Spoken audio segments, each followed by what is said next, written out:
Grabe si RJ Abarrientos, step up mode binuhat ang Barangay Ginebra. Quarterfinals, bakbakang Barangay Ginebra kontra sa may twice to beat advantage na Converge Fiverxers. So, first quarter nga mga chong, mainit agad etong si Juan Gomez Deliano. Early 7 straight points, isa from 3 at isa sa 4-point area. Pero agad na nakabawi ng 5 straight points ang Barangay Ginebra. 3 dyan kay Japet, 2 kay Maya. Nahuli niya pa si Arana sa ilalim. Sasagot ng isa ang Converge. Pero etong si Scotty maagang nagte-take over. Ina-atake yung depensa ni Juan Gomez Deliano. Higpit ng depensa ng Barangay Ginebra. Sunod-sunod yung turnovers ng Converge. Patuloy na minamasahe ni Scotty si JDL. Ganda naman ng hook shot netong si Japet Aguilar. Kaya naman, timeout dito ang Converge, 4-point lead para sa Ginebra. Pagtapos ng timeout na yan, hirap pa rin ang Converge sa depensa ng Barangay Ginebra. Nakadampot sa second chance point etong si Winston sa ilalim. Ang kaso nga lang, 3-point shot ang isasagot sa kanya dyan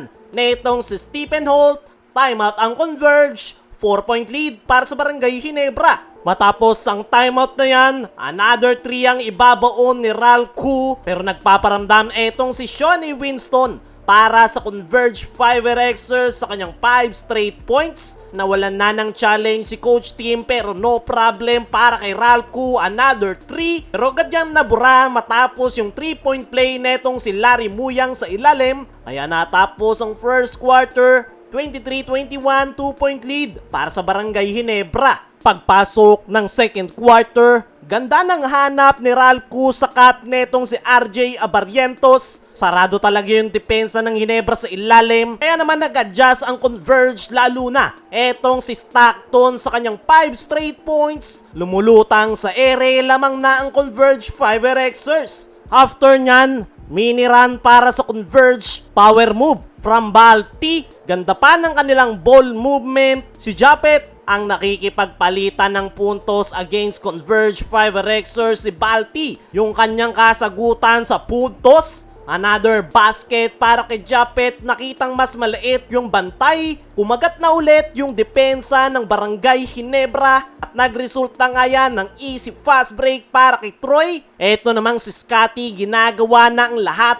Ganda ng hand-off pass para kay Norbert Torres sa ilalim. Tabla tayo sa 36. Foul trouble si Justin Arana pero no problem dahil kay Vic Manuel. Pinalabaw lang yung depensa ni Torres sa ilalim. Sa Barangay Ginebra naman, nagsisimula na naman kumagat yung kanilang outside shots. 3-point shot ni RJ, pull-up jumper ni Stephen Holt. Ang kaso nagtala pa ng mini-run ang Converge. Garcia at Winston attack to the basket. Kaya naman natapos ang first half, 41-42. 1-point lead para sa Converge. Pagpasok ng third quarter, aggressive si Japet Aguilar. 4 straight points kabilang na yung kanyang 200 jump. Sunod-sunod na naman yung turnovers ng Converge Fiverxers. Tutukan na layup, hindi may ipasok ni Balti. Kaya naman tinake advantage siya ng Ginebra, lalo na itong si RJ. Nag-e-enjoy sa depensa ni JDL. Bigla namang tumikada sa 3-point area si Holt. Timeout ang Converge.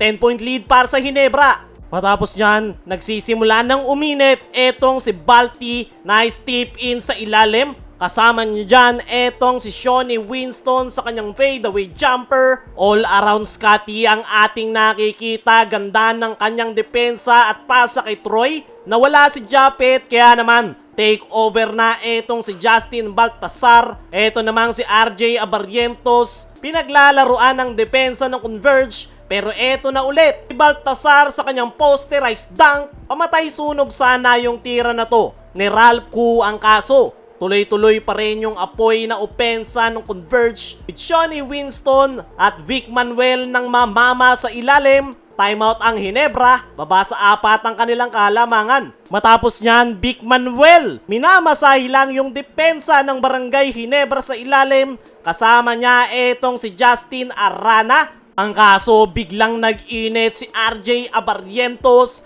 Dalawang magkasunod na 3-point shot, same spot, same result. At natapos ang third quarter, 70-64. 6-point lead para sa Barangay Ginebra. Pagpasok ng 4th and final quarter, dito na lumabas ang Ginebra. Ganda ng pasa ni Scotty.